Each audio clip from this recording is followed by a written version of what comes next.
My family went to Atlanta. We went to the Passion Conference in Atlanta, and that was amazing. 55,000 college students in the Mercedes-Benz Stadium where the Atlanta Falcons play, and worshiping Jesus, like getting after it, worshiping Jesus for like 3 days. It's awesome. It's amazing.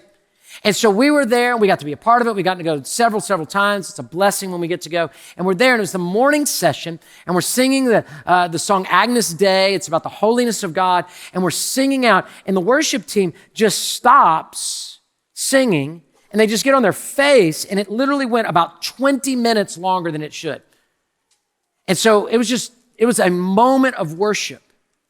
And what happened is they stopped. The students, when they was quiet, the students in one little pocket way up in like section 621 kind of thing, they start singing the chorus of the song about the holiness of God. And it goes to the next section and the next section and the next section till finally the whole stadium is now singing a cappella, driven by students. The worship leaders had stopped. And now we're on our face. They're on their face on the platform of just worshiping God. And it just goes on.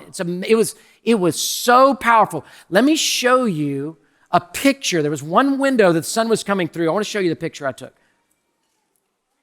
You see the worship leaders on their face? And as I was sitting there from my seat, I took that picture. I just felt like the Lord was just shining his light on the platform. Do you see it in that moment right there? It was a powerful, incredible moment of just singing the holiness of God. And then I'll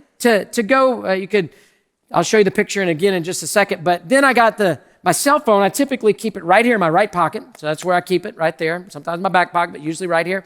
So I'm worshiping with the holiness of the Lord. I'm like, wow, what a moment. 55,000 college students. This is incredible here in this a cappella. It's just, man.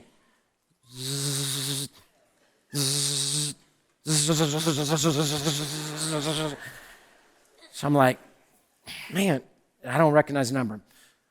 Holiness. I'm like, oh man, I'm not going to be distracted.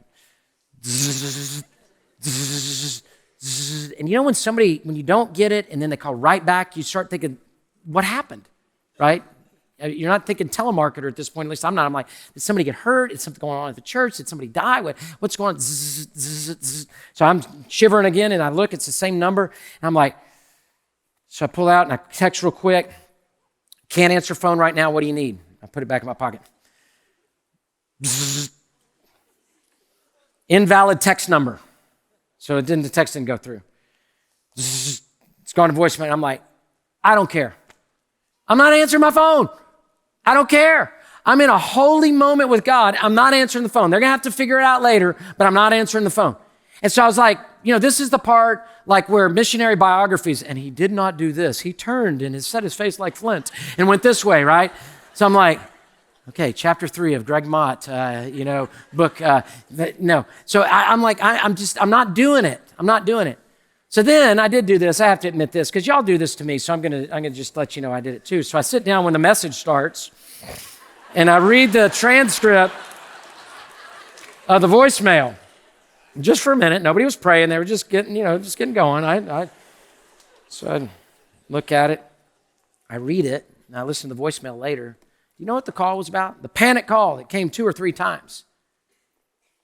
It was from the small engine repair place where I dropped off a chainsaw and they were letting me know that a part could not be ordered and it was going to take a little bit longer.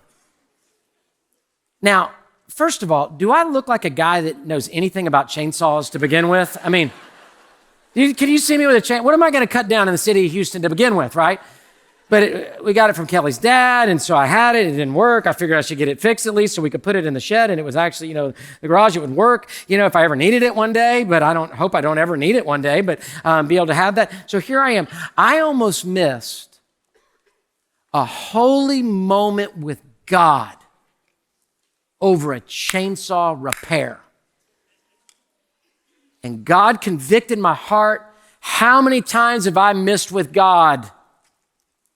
Because the phone's been ringing or the TV's been on or the webcast has been, whatever it is, just insert. How many chainsaw moments have you chosen over? Let's put the picture up. The light of Jesus and the praises of God. And I'm calling you, church, to put down your chainsaw that's not going to do you a bit of good anyway. and let it be. And I promise you, it will all be there the next week. It'll all be there. Nothing will be new. All be there.